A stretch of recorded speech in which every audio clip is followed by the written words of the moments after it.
요즘 시장 하락세가 지속되면서 주식하기 힘드시죠? 코스피는 한 달도 안 돼가지고 200포인트가량 급락을 한 상황이고, 코스닥도 100포인트 이상 급락을 했습니다. 제가 지난 6월 영상에서 역사적으로 미국의 기준금리가 인상이 되었을 때 네 차례 모두 시장에 큰 하락이 만들어졌다는 말씀을 드렸는데요. 코스피 지수가 2200까지도 내려갈 수 있고, 진짜 그런 급락이 나온다면 내년 이후에는 정말 큰 기회의 장이 올 것이라고 말씀을 드렸습니다. 자세한 내용은 우측 상단에 링크를 걸어 드릴 테니까 한번 보시면 좋을 것 같고요. 지금 상황에 대해서 한번 말씀을 드려보면요. 시장에서는 금리 인하를 기대하고 있는데 패드에서는 전혀 금리 인하에 대한 이야기를 하지 않고 있습니다. 그래서 미국 국채 금리가 급등하고 있는 중이고요. 금리가 높다는 건 가계든 기업이든 다 이자 부담이 크다는 것인데요. 실제 국내 PF 대출 부실에 대한 리스크도 정부에서 막고는 있는데 이게 터지면 진짜 무서운 상황이 올 수도 있어요. 무엇보다 지금의 고금리 상황이 과거와 다른 점이 있는데요. 바로 고금리 시대가 한동안 이어질 수 있다는 점입니다.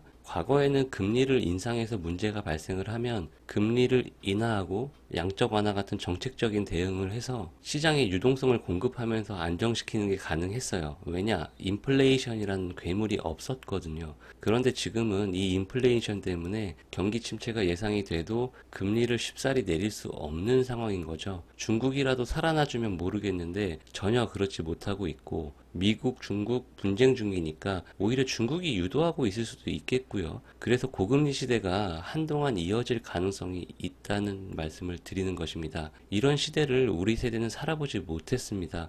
어디서부터 어디까지 폭탄이 터질지 알 수 없는 상황이 현재의 시점이라고 봐야겠고요. 미국이 기침을 하면 우리는 그냥 감기에 걸린다고 생각하셔야 합니다. 당분간은 반등은 기술적인 반등 정도로만 보시고 연말까지 시장 추가 조정 가능성을 열어둔 채로 투자에 임하셨으면 좋겠습니다. 따는 것보다 잃지 않는 것이 훨씬 중요하니까요. 살아 있어야 기회를 잡을 수 있다는 점 꼭 기억하시고, 안 좋을 때는 조금 사리고요. 좋을 때 적극성을 가지는 투자자가 되시길 바라봅니다. 시장 이야기는 이 정도로 해두고, 이렇게 지수가 급락하는 장에서는 가장 먼저 무엇을 해야 할까요? 5가지 정도로 말씀을 드려볼 텐데요. 첫 번째는 간단합니다. 주식 비중을 줄이고 현금 비중을 늘리는 것입니다. 그 현금 비중으로 시장 급락할 때 매수하라는 것이 아니고요. 시장이 안정이 되는 시점까지는 현금도 종목이라고 생각하고 묻어두는 것입니다. 단순히 주식 비중을 줄이는 게 능사가 아니라요. 예를 들어 평소에 5천만 원 정도를 주식에 투자한다고 치면 4천만 원은 계좌에서 인출해서 단기성 예금을 들던가 하시고 남은 1천만 원 정도로만 투자를 하는 것이죠. 그리고 평상시에 분산 투자를 원칙으로 삼으셨다면 급락장에는 큰 의미가 없다는 말씀을 드리고 싶습니다. 리스크에는 업사이드 리스크와 다운사이드 리스크가 있는데요. 분산 투자는 이 업사이드 리스크를 줄일 수 있는 방법입니다. 쉽게 말씀드리면 관심 종목이 5종목이 있을 때 그 중에 하나 몰빵해서 그 종목이 상승하면 베스트겠지만 내가 산 종목이 안 오르고 다른 종목이 상승할 수도 있죠. 그래서 분산해서 5종목을 다 사면 상승을 먹지 못하는 업사이드 리스크를 줄일 수 있는 것입니다. 하지만 시장이 무너지면 분산 투자는 큰 의미를 가지기 어렵습니다. 지수가 급락하면 빠질 때는 대부분의 종목이 같이 빠지기 때문이에요. 그래서 종목 수를 더더욱 줄이셔야 합니다. 급락장에서는 스윙이나 종가 베팅보다는 데이 트레이딩 위주로 대응하시고 매매 횟수도 평소보다 줄이시는 게 좋습니다. 이미 물려있는 종목이 있다면 손절 라인을 분명하게 해두시고요. 지금은 손절의 기회가 있지만 나중에 시장에 추가로 급락이 나온다면 손절이 의미가 없어지는 구간이 올 수 있거든요. 손절이 의미가 없다는 게 뭐 마이너스 5%,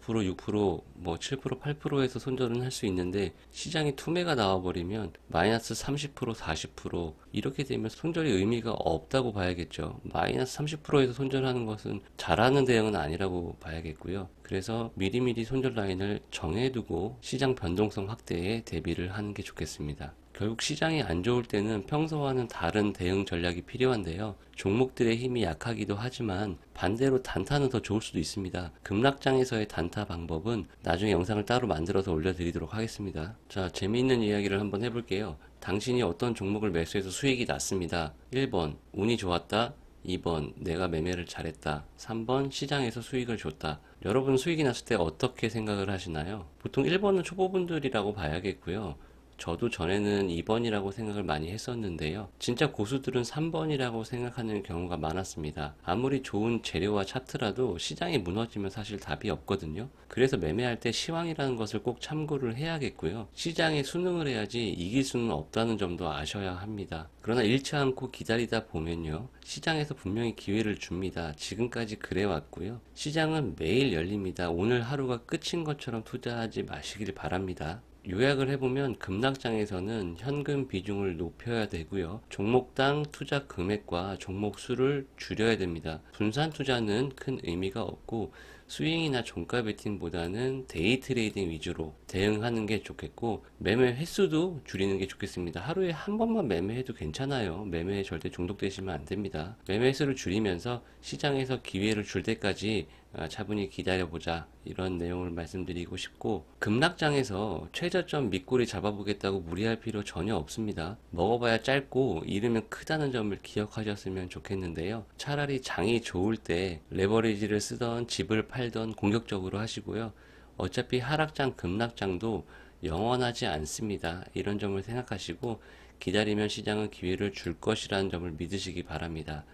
장이 안 좋을 때 무리를 해버리면요, 나중에 좋은 장이 왔을 때 총알이 없는 상황이 발생할 수도 있습니다. 그리고 오늘 말씀드린 내용은 꼭 급락장이 아니더라도 평소에 매매를 하는데 자꾸 손실이 난다면 기법이나 손절 이런 부분보다 투자 금액부터 확 줄여보세요. 그러면 심리가 상당히 편해집니다. 변동성을 감당하기도 훨씬 수월해지고요. 그렇게 위기를 넘기고 매매가 안정이 된다면 그때 다시 투자 금액을 늘리면 되는 거예요. 저도 슬럼프가 왔을 때는 실제 그렇게 극복을 했었습니다. 오늘 영상은 일부러 짧게 만들었고요. 시장이 안 좋다고 그냥 외면하지 마시고 이런 장도 공부할 수 있는 기회로 삼아서 매일매일 꾸준히 주식 공부를 해나가시기 바랍니다. 회생 오뚜기와 건전한 투자 만들기 오픈 채팅방도 만들어 놨으니까 관심 있으신 분들은 언제든지 입장하셔서 저와 함께 공부하는 습관을 만들어 보시기 바랍니다. 오늘 영상은 여기까지고요. 장이 안 좋을 땐 모두가 힘듭니다. 나 혼자만 힘들다고 생각하지 마시고 기운 내시고요. 분명히 이런 변동성은 나중에 또 큰 기회로 다가올 것입니다. 그러니까 그 기회가 올 때까지 차분히 기다리시고 현금을 잘 모아두시기 바랍니다. 감사합니다.